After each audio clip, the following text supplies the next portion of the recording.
చెప్పేది పాట రాసినప్పుడు ఒక నిమిషం. ఓకే,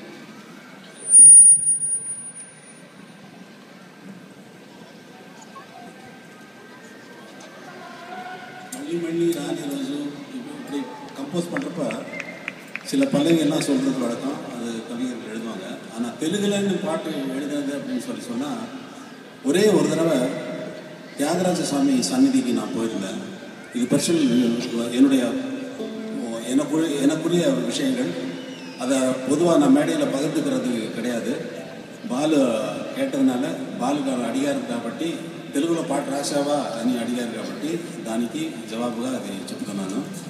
త్యాగరాజ స్వామి సన్నిధిలో వెళ్ళినప్పుడు నేను కూర్చున్నప్పుడు నాకు ఒక పల్లవి వచ్చింది. తెలిసిన నీ నామ దివ్య మహిమ తెలిసినది ఇది ఒకటి చాలు త్యాగయ్య అని తెలుగులో పల్లవి వచ్చింది. అది రాశాను.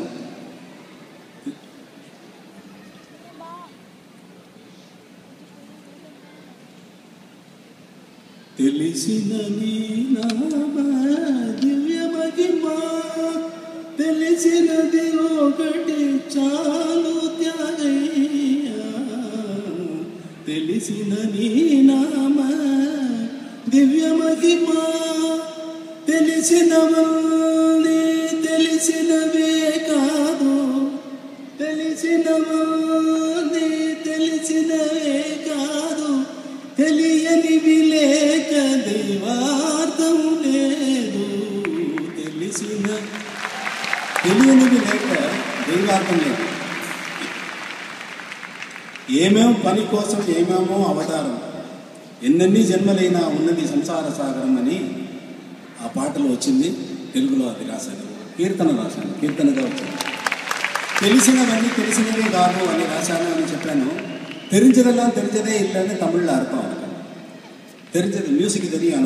எனக்கு மியூசிக் தெரியுமான்னு தனியாக கேட்டிங்கன்னா தெரியுமா? எனக்கு தெரியாது. తెలిసినవన్నీ తెలిసినవే కాదు తెలియనివి లేక దైవార్థం లేదు. அறியாமல் இருக்கிறது வரைக்கும் தான் தெய்வம் இருக்கிறதுக்கு கூட அர்த்தமாகி போயிடும். அர்த்தம் இருக்குது. அறியாமல் இருக்கிறதுனால தான் தெய்வம் இருக்கிறது நமக்கு உயர்ந்தாதான் தெரியல. கடவுளை தெரிஞ்சு போச்சுன்னு வச்சுருக்கேன். முதல் நாள் பார்ப்போம், கடவுளை செகண்ட் டே பார்ப்போம், தேர்ட் டே பார்ப்போம். తెలియనివి లేక దైవార్థం లేదు.